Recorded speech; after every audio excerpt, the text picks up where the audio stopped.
Okay, guys, this is the final video in the chapter 4 series. And what I'm going to be talking about is actually a really cool pathway. It's very involved in addiction and all of that. And it's a very important pathway. And I suggest you pay attention and really take notes on this because you're going to have to work with this throughout your course of BrainMe. And if you're going into neurology, even for majority of your career, you'll be working with these. Okay, so when we have an outcome that works in the way that we want it to. So let's say that my friend told me I look nice today. That gives me a nice happy ooey gooey feeling, right? That happiness feeling is associated with a neurotransmitter called called dopamine. So dopamine is the neurotransmitter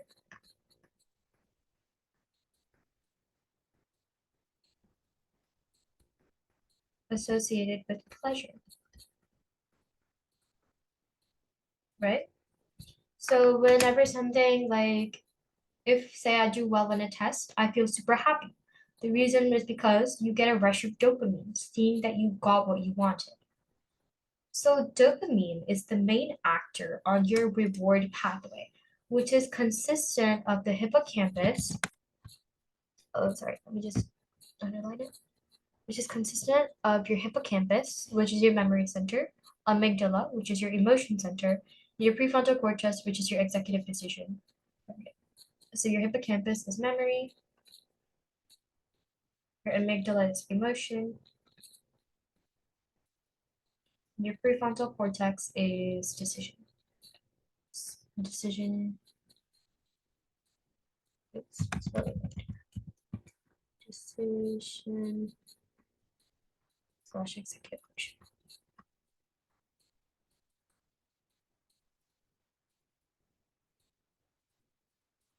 Okay. So given all of these, right? What can we infer about the reward pathway? Let's try to piece together its function. We know that your hippocampus is associated with memory, right? So it's creating memories and accessing memories, all of that. Amygdala is associated with emotion. So when I hear the word reward, I always think happiness, pleasure. So maybe there's something to do with the reaction to it. And finally, the prefrontal cortex, which is associated with decision making and executive function. So to me, how I piece this together is that the reward pathway is basically involved in creating memories and basically learning according to the way that learning and creating memories according to past experiences and making decisions based on these, right? So that's what I interpret the reward pathway to do. So it's involved in the encoding of like reward and associating good behavior with rewards, bad behavior with negative inputs. The mesolimbic pathway shares a similar function in which it connects the VTA, your ventral tegmental area, which is in your brainstem, to the nucleus accumbens, which is known as your motivation center in the brain, right? So it's highly associated with the word, you guessed it, reward, right?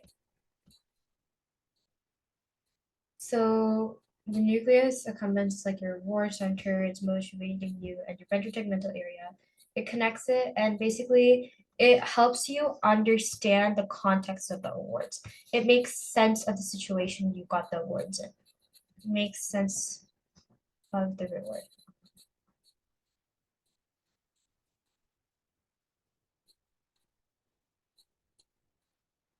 Okay. So in this, what we can conclude is that, oops, sorry. Okay. So these are heavily implicated in learning. And obviously, because you say rewards, we know that the main neurotransmitter in both of these pathways is dopamine. And they work together very closely. Work together closely.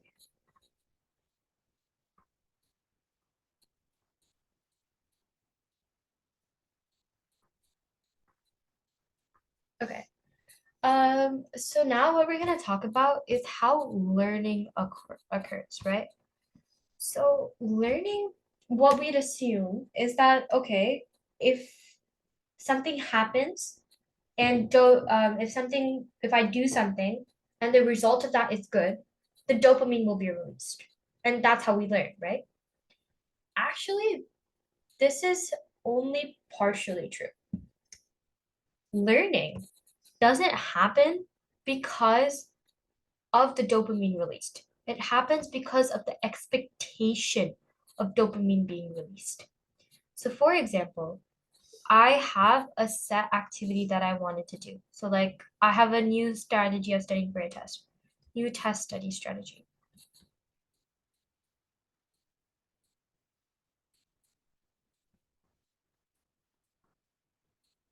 So, as a result of this, there's going to be a set outcome that I expect, right? So, say previously before the strategy, I was getting a 75, and my prediction, excuse me, is an 85 after this test. So, there can be this is what I expect, right? This is what I want. Now there can be two other ways, right? Either I could score less than 75, or sorry, I could score less than 75, which would be bad because that means the study strategy didn't work, or I could score more than 75, or yeah, more than 75. Actually, let's make this 85. 85, more than 85. So in this case, this outcome will release a set amount of dopamine, right? It's going to release a set amount of dopamine. So what happens is that if you go, the study strategy doesn't work and you score less than a 75, your brain is going to release less dopamine, right? It's going to release a less amount of dopamine, which makes you associate the test strategy or whatever with bad emotions. It associates it and it tells you do not continue. This is making me feel bad because your brain obviously wants the most amount of dopamine. However, when you associate when you get a greater score than 85, your brain will release more dopamine than what was expected. Right? It releases so much more, which what will happen is that your brain will become more accustomed. The more dopamine, the more your reward pathway and your mesolimbic pathway will be activated, which is more pleasurable for your brain. So it will push you to keep doing it. So this is how you learn, and this is also the phenomenon of classical conditioning. So when conditioning, so when your brain receives less dopamine than what is expected, it associates it with a punishment because less dopamine, less pleasure is a punishment. But if you have more dopamine than what is expected, it's associated as a reward, which is what your brain wants, right? So what scientists have actually tended to explore is that people who are go-getters or people who are more motivated by rewards have higher dopamine signaling in their striatum, dopamine signaling in their striatum and their PFC, right? So like this is a conversation that me and my mom were having the other day. I'm actually more motivated by the fear of punishment than the kick of a reward. Whereas my mom is more motivated than by the expectation of a reward than the fear of a punishment, right? So that means that my mom has higher dopamine signaling in her striatum and her PFC, whereas I have less signaling in there. And I probably have more signaling in my amygdala because that's the area associated with flight or fight. So I'm more scared of the punishment. So I probably have higher dopamine signaling in my amygdala versus my striatum and PFC. Then, how does your brain establish that there is a punishment happening? it establishes that by reducing the amount of dopamine released, right? Reducing amount of dopamine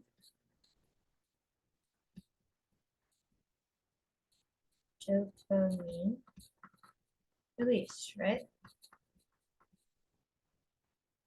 So if it reduces the amount of dopamine released, how does it do that? It's through a structure called your lateral habenula, which is basically an area in near the amygdala, I believe. And however, aberrant circuitry or incorrect circuitry in this region will cause you to lash out, act out, and it will make you more aggressive than anything because you're constantly in agony. You're constantly being punished by your brain by not releasing enough dopamine. So, this is a common brain B question as well. What happens if the lateral habenula is aberrantly circuited, or aberrant circuitry in which area of the brain will result in aggressive behavior, right? It's also important to know that by stimulating the amygdala in ferocious animals has made them docile as well. So there are some regions in the brain which increase dopamine, which makes people more docile, and there are some regions in the brain which inhibit dopamine release, which makes them more aggressive. It's a general sense of the concept. Okay, thank you guys. This is the last video. If you have any questions, please feel free to email me at stemwme@gmail.com or leave a comment. Thank you so much. Bye.